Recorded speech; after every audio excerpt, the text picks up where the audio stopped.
नमस्कार। एक छोटी सी वीडियो और बड़ी इम्पॉर्टेंट वीडियो। डाइस के आज 2 सवाल मैं कराऊंगा। छोटी छोटी वीडियो मैं आप लोगों के लिए बनाता रहता हूं, तो एक फिर वीडियो और डाइस के 2 सवाल आप समझिएगा। अक्सर इन सवालों को जब बच्चे करते हैं तो या तो वो कर नहीं पाते हैं या वो गलत करते हैं, मतलब 2 में से कोई एक बात है। तो आज दोनों बातें ख़त्म, आप कर भी लोगे और सही भी कर लोगे। तो चलिएगा वीडियो को शुरू करते हैं। पहले सबसे पहले आप सवाल को देखिएगा, बड़े आराम से सवाल को देख लीजिएगा कि यहाँ पर क्या है। एक प्रश्नवाचक लगा है, मतलब आपको ये बताना है कि प्रश्नवाचक पर क्या आएगा। सिंपल सी बात बिल्कुल। तो आपको क्या ध्यान रखना है, किन बातों को आपको समझना होगा, किस तरीके से आपको ये सवाल हल करने हैं, समझिएगा। यहाँ पर जो प्रश्नवाचक लगा है इसके साथ आप ये देखिएगा 2 अंक लिखे हैं। तो आप कहोगे हाँ सर सिंपल सी बात है, 2 अंक लिखे हैं। और वो 2 अंक कौन से हैं?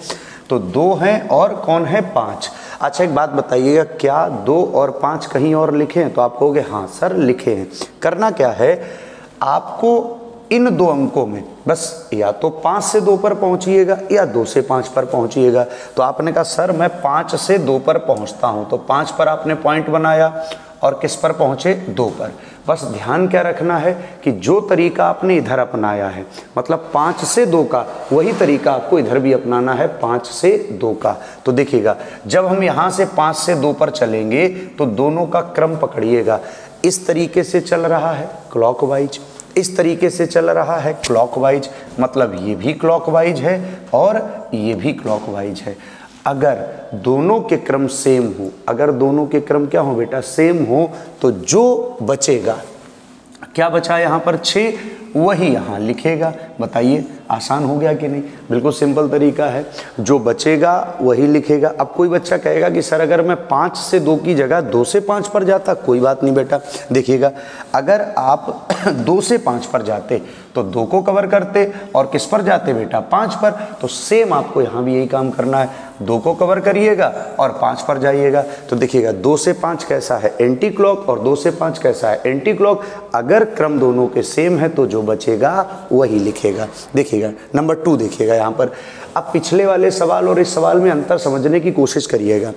प्रश्नवाचक पर 2 और 5 यहाँ लिखा है, प्रश्न जो 2 5 यहाँ लिखा वो 2 5 यहाँ लिखा है। तो क्या करना है समझिएगा।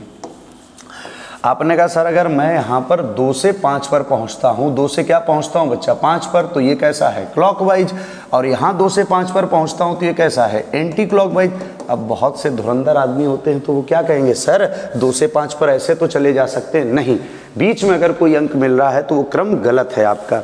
अब एक बात बताइएगा, पिछले वाले में क्या था? दोनों क्रम क्लॉकवाइज थे या दोनों क्रम एंटी क्लॉकवाइज थे। इस बार क्या है? एक क्लॉकवाइज है और एक क्या है? Anti clockwise. तो अब क्या करेंगे ऐसे प्रश्नों के लिए? समझना, जब दोनों के क्रम अलग अलग हों तो जो अंक यहाँ बचेगा, यहाँ क्या बचा है बच्चा? 4। जो अंक यहाँ पर बचेगा, यहाँ क्या बचा है? 4।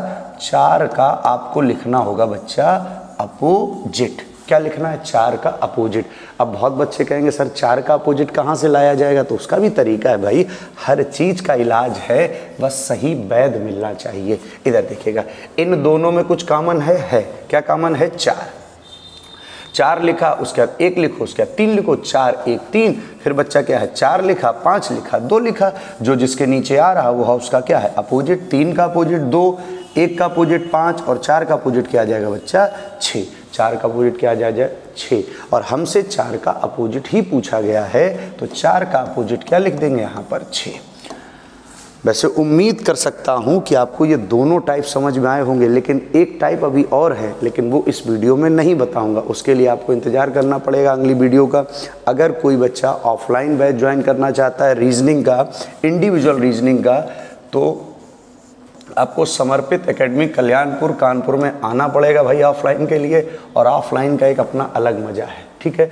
बेस्ट टाइम मैं बता दे रहा हूँ, 8 से 9 सुबह, 9 से 10 बच्चा, 10 से 11, 12 से 1, 1 से 2, शाम को बच्चा 5:30 से 6:30 और 6:30 से 7:30, ठीक है। ये बैच टाइम है और ये सभी बैच क्या हैं? न्यू, मतलब new study material, new pattern, हर प्रकार से नया।